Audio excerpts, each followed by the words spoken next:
Pemerintah melalui Kementerian Pekerjaan Umum terus memperkuat infrastruktur sumber daya air untuk menopang ketahanan pangan dan ekonomi nasional. Salah satunya melalui bendungan Gondang di Kabupaten Karanganyar, Jawa Tengah yang tak hanya mengatur tata air untuk pertanian, tapi juga meningkatkan ekonomi warga sekitar. Bendungan Gondang di Kabupaten Karanganyar, Jawa Tengah merupakan salah satu infrastruktur strategis yang dibangun pemerintah melalui Kementerian Pekerjaan Umum. Daerah irigasi Gondang terdiri dari 13 irigasi, 12 bendung, dan 4 waduk. Sumber airnya berasal dari Kali Garuda yang dilepaskan dari Waduk Gondang, lalu diatur melalui sejumlah bendung seperti Krep, Sidowayah, Tempel, dan Terban.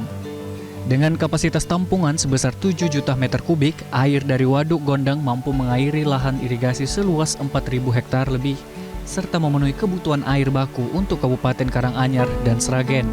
Kepala Unit Pengelola Bendungan Gondang, Marina Putri Prastuti, menjelaskan sistem pengairan dari Bendungan Gondang mengalir melalui sejumlah bendung, di antaranya Sudangan, Teman-Tenan, dan lainnya. Untuk operasi dan pemeliharaan dilakukan pemantauan instrumentasi setiap hari, serta perawatan fasilitas umum. Untuk kegiatan pemeliharaannya, ada pemeliharaan di sekitar tubuh bendungan, fasilitas umum, dan untuk pemantauannya kami ada pemantauan instrumentasi. Itu dilakukan setiap hari atau seperti apa? Ada yang setiap hari, ada yang setiap minggu. Kalau kendala enggak ada sih, Mbak.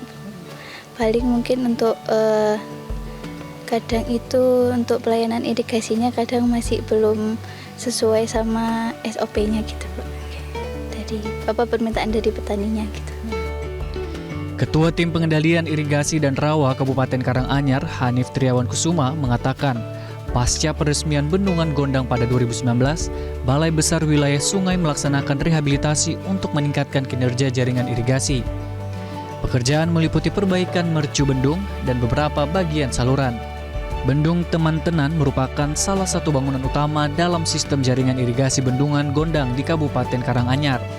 Bendung ini melayani areal irigasi sekitar 200 hektar, terdiri dari 40 hektar di sisi kanan dan 160 hektar di sisi kiri.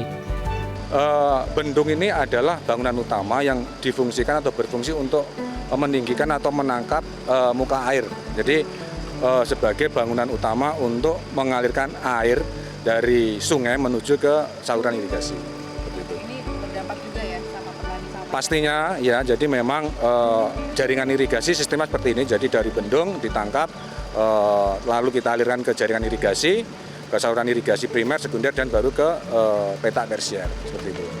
Manfaat Bendungan Gondang dan Bendung Teman-Tenan juga dirasakan langsung oleh para petani. Ketua Gabungan Perkumpulan Petani Pemakai Air atau GP3A Sumber Makmur Kabupaten Karanganyar, Sutaryo, menyebut kehadiran bendungan memudahkan pengaturan air dan meningkatkan produktivitas sawah. Sebelum adanya rehabilitasi Bendung Temanten, petani harus membuat bendung sederhana dari tanah dan batu. Namun kini pengaturan air lebih mudah dan terukur, sehingga hasil panen bisa 2 hingga 3 kali dalam setahun. Harapannya ya nanti dengan adanya kondisi bendung yang seperti ini, nanti untuk pemeliharaannya serta manajemen pengoperasiannya mohon untuk ditingkatkan lagi agar petani bisa memanfaatkan yang semaksimal mungkin, sehingga untuk koordinasi dan yang lainnya itu nanti bisa panen dengan baik sesuai dengan program pemerintah untuk meningkatkan swadaya pangan. Pemerintah melalui Kementerian Pekerjaan Umum terus melanjutkan pembangunan infrastruktur sumber daya air untuk ketahanan nasional. Bendungan Gondang menjadi contoh infrastruktur multipurpose yang tidak hanya bermanfaat untuk pertanian, tetapi juga untuk air minum, pengendalian banjir, energi terbarukan, dan juga wisata. Jelajahi cara baru mendapatkan informasi. Download Metro TV Extend sekarang.